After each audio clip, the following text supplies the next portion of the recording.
Michael, James? what's going on, my friend? How you doing? Hey, come here. It's great to meet you. Thank you for having us out. Yeah, I appreciate it. First of all, you got a nice compound out here, man. This place is incredible. Yeah, this is my guest home. We were letting them know, right? Some billionaires make their fortune off of oil or tech, but you built $2 billion companies out of drinks that most people have had in their fridge at one point or another. Yeah, I did it the consumer packaged goods way. Small order and vitamin from 98 to 2007. Sold that to Coke for $4 billion. And then in 2011, started another sports drink called Body Armor. Competed against Gatorade. And we sold that in 2021 for $8 billion.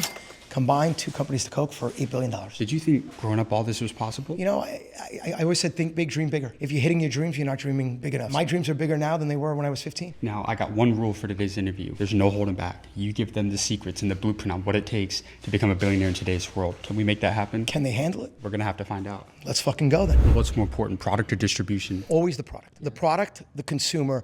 The distribution to me is the least important. The least important. I'll tell you why. But Warren Buffett says distribution is the key to everything. Well, that's Warren Buffett's 95 years old. Mike Rapole's 55 years old. There's a big difference. And that's why he's an investor in Coca-Cola and his company buy my companies. So I thank Warren for approving 2 deals of my companies to Warren Buffett. So. Do you think it's better to be an investor or to start businesses? Because investor, it's not as intensive. Entrepreneurship's hard, man. You got to eat shit for a long time. Well, but being an investor, you don't control anything. You control that guy's decisions. I want to bet on myself. If you're a real entrepreneur, you don't bet on other people. You bet on yourself. Did you ever doubt yourself? I never doubted myself, but I knew I was going to lose. Did you have people that doubted you? Everybody. And by the way, not always in a negative way. My mom and dad told me to be careful. You know, they were immigrants coming from France. My dad was a waiter, my mom was a seamstress. So when I was making big money just having a job, you know, at a water company, and I said at 28 years old, I want to go partners with this guy, Darius Bykoff, and I want to do this. They said, oh my God, be careful. I took a pay cut to start my own company. I took a pay cut to be president. And I was president of a $100,000 company. But it grew to $750 million and we sold Coke for $4.1 billion. Let's go back to distribution one. At the end of the day, distribution is just a delivery agent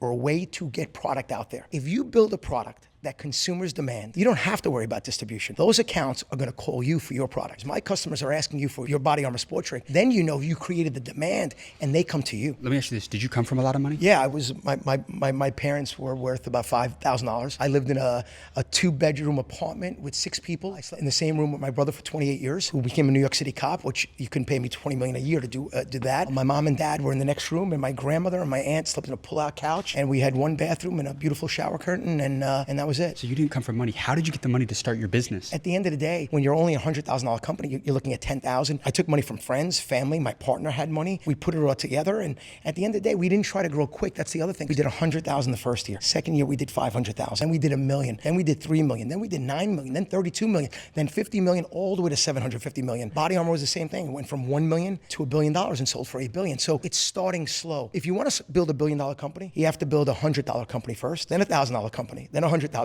company, then $1 million company, then a $10 million company. So it's not going to happen overnight. And that's the biggest thing. Everybody says, oh, I want to be an entrepreneur. I want to be successful. I want to be rich. But I spend more time talking people out of being an entrepreneur. Because this is what I say. First 5 years for an entrepreneur, I call the survival years. Every single day, you could go bankrupt. There were days that I didn't think we could make payroll. Did you almost fail? No, I failed. I failed every time. But what is the definition of failure? Going bankrupt? No, we didn't do that. But having a bad sales month or bad day or lose $2 million and have to find a way to survive? Yeah. So failing is good. If you don't fail in life, you're not trying hard enough. I fail more than anybody that's ever failed in the world. I love failing. Failing means I've taken to as far as I can and now I got to figure out another fucking way to get to the next level. If you're not failing, that means you got a lot more in the tank. I'm finding out at 55 years old, I still have a lot more in the tank. I'm happy. I'm not content. Once you get content, you might as well just give it up. But you've already sold 2 businesses for billions of dollars, and you're not satisfied. Why not? Because there's a lot more to do. There's things to do with your family. There's things to do with your friends. There's things with businesses. At the end of the day, what you find out is that whether you're a great basketball player or a great coach or a great musician or a great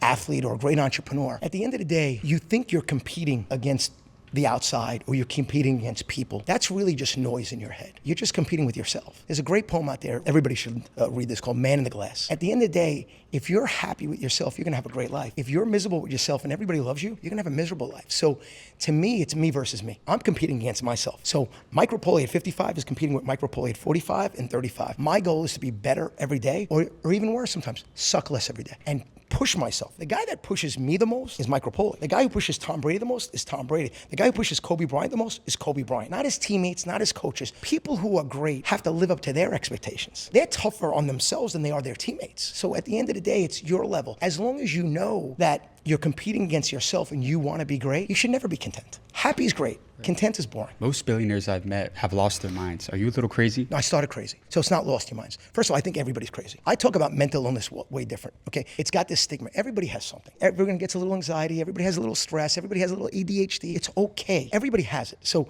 if everybody just goes out there and says, hey, I have it, and you have it. Now, there are people who have it at different levels, and a lot of people that try to hide their mental illness is why it gets out of control, because the harder it becomes to hide, the worse it can get internally. But I am crazy. I mean, if you ask my wife of 25 years, I'm crazy. If you ask my family, my friends, I'm crazy. If you ask me, I'm crazy. But there's nothing wrong, because crazy people change the world, and crazy people have big dreams. I don't want anybody to be as crazy as me, trust me. But I do want people to take chances and get a little crazier in life and be a little bit more adventurous and take chances and don't be afraid to fail. How old are you now? I'm 55. Mike, if me and you died tomorrow and you had one more message for the younger generation, what would that be? Oh man, live life to the fullest. Live every day like it's your last, and one day you'll be right. You got amazing advice, my friend.